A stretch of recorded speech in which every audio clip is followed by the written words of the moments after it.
Good show. Who cares what I think?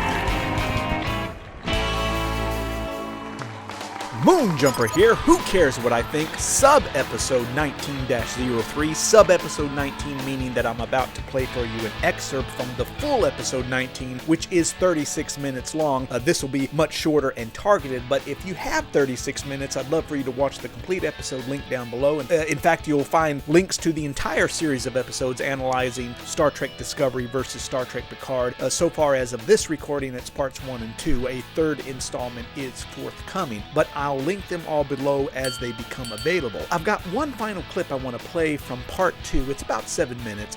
It was part of a wider discussion analyzing in a very broad general sense. Everyone's an individual, but I was speaking broadly and non-judgmentally about what I, as a 50-year-old Gen X TOS era Trekkie, I'm actually on the younger end of the TOS generation, but that's what I watched as a kid, and then TNG came along when I was in high school. So I'm in a bit of a crossover generation. It's like what I sing. I'm not a true tenor or a true baritone. I'm right in between, which I love because I can play in both ranges. So I've been around. I know all of Star Trek, and this is what I have observed and understood through my many conversations with fans of all ages over the last few decades when it comes to the general concerns, likes, dislikes, and differing interpretations of the Star Trek universe and canon. How the viewpoints of older TOS fans may differ from those of TNG fans, which are different still than those of DS9 fans, who I think tend to line up or crossover more with TOS. Enterprise is kind of a crossover. And now we have a new generation of fans in the Discovery era who come from a different place as well, as far as interpretation and what one considers important to the narrative. Almost 60 years of continuity isn't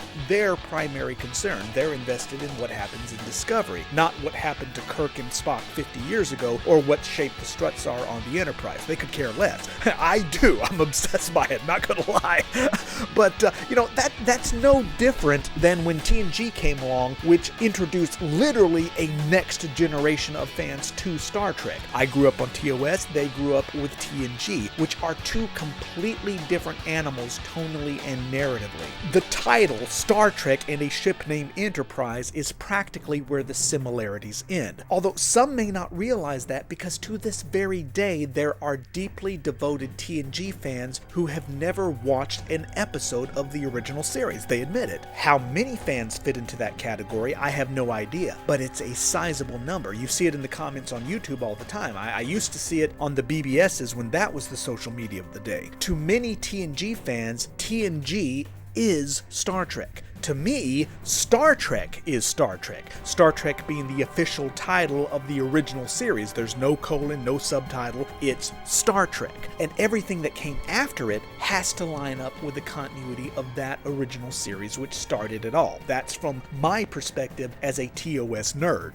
Ergo, contrast Discovery versus Picard, which are also quite different from one another. Now, if you flatly hate both of them, you may not see that difference, but the difference is considerable. In short, Discovery dropped a continuity bomb into the 23rd century, took a gasoline piss on it, then threw a match over its shoulder on its way out the door to the 32nd century where it could do a little less harm. Picard, on the other hand, love or hate the story, from my perspective as a TOS and DS9 guy, actually goes pretty easy on the canon. I think Michael Chabon, who ran season 1, may have actually watched The Next Generation before writing a sequel to it. What a concept. The problem is, TNG fans specifically still hate it. It is very dark. The Federation, once called a utopia, has spiraled into a very cynical place. But has the Federation ever been a utopia? And this is where some of the old guard begin to differ with each other. Fans of TOS and DS9, that includes me, Voyager to a degree, we kind of scratch our heads when the more purist wings of TNG fandom idolize the Federation as this incorruptible Shangri-La, where the military isn't a military except that it is, and human beings have evolved to near godlike perfection without greed, animosity, or material want, that we have risen above the ends ever justifying the means. After all, we heard Jean-Luc Picard speechify these things with great moral conviction like a loyal party official, and maybe he even believed it. But was it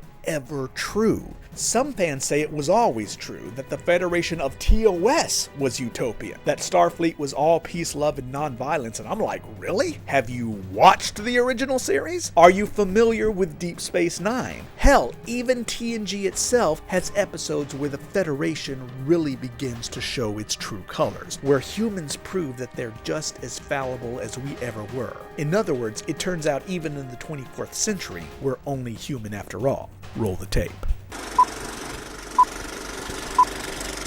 Where I and other older TOS fans, not to mention DS9 fans, which often tends to be one and the same, I think, might differ with the more purist wing of TNG fandom, I don't think we're quite as trusting of the Federation as a governmental entity. What Raffi and Rios have in common is their distrust of the Federation. They've both, they've both been burned. They've both been awoken to the fact that it's not all, unicorns and rainbows. Yeah. They've been disillusioned by what they drank the Kool-Aid and the Kool-Aid didn't taste good. I mean, yes, overall the Federation is absolutely the good guys compared to others, but I have no problem believing in a Federation deep state. Let's put it that way. I'd be admitting that a man died because... Admit nothing. Say nothing.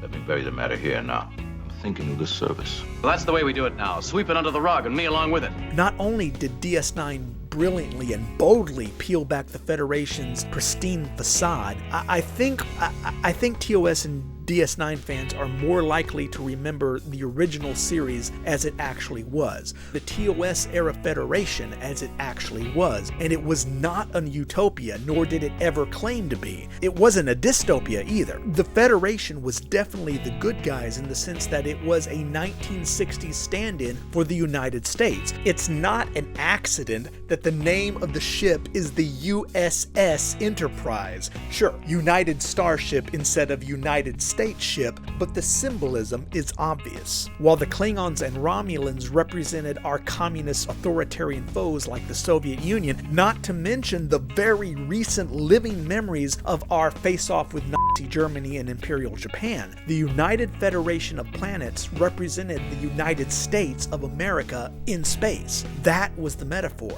But that's not to say that Roddenberry and his creative team, most of whom all fought for our country in World War II, most of them were war veterans, they were patriots, and now they were creating Star Trek, but they were liberals in the classic sense. They recognized that no one was perfect, including us, being represented by the United Federation of Planets, the stand-in for the United States in space. Far from an incorruptible utopia, in the Federation of the original series, we saw lingering pangs of bigotry, sexism, corruption, inequality, infighting between member Federation states, all this within the Federation. That wasn't an accident. Just because it was made in the 60s. No, they were deliberately holding a mirror up to the inequalities of the 1960s and setting it in the future so the censors wouldn't notice. Think about the old episode, The Cloud Minders. It seems almost inconceivable to us that the Federation would just look the other way while one of their Federation member worlds forced miners to work under unsafe slave-like conditions while their elite overlords lived in the luxury of their floating cities, and not even allow the miners access to those cities because they were seen as animals, as subhuman. Federation members, not the Klingons, not the Romulans, not some random evil aliens of the week. Federation members were doing this, and of course our hero Captain Kirk put a stop to that, but only after the Federation spent how many decades looking the other way, because the Federation was benefiting from what was being mined. Hardly utopian, but the progressive messaging was clear. Likewise, those writers at the time believed they were being progressive when on at least 2 occasions it is strongly implied that women are not allowed to command, and that this was an injustice that needed to be changed. But the optimism was that we were starting to see women on the bridge. Even a female first officer? Can you believe it?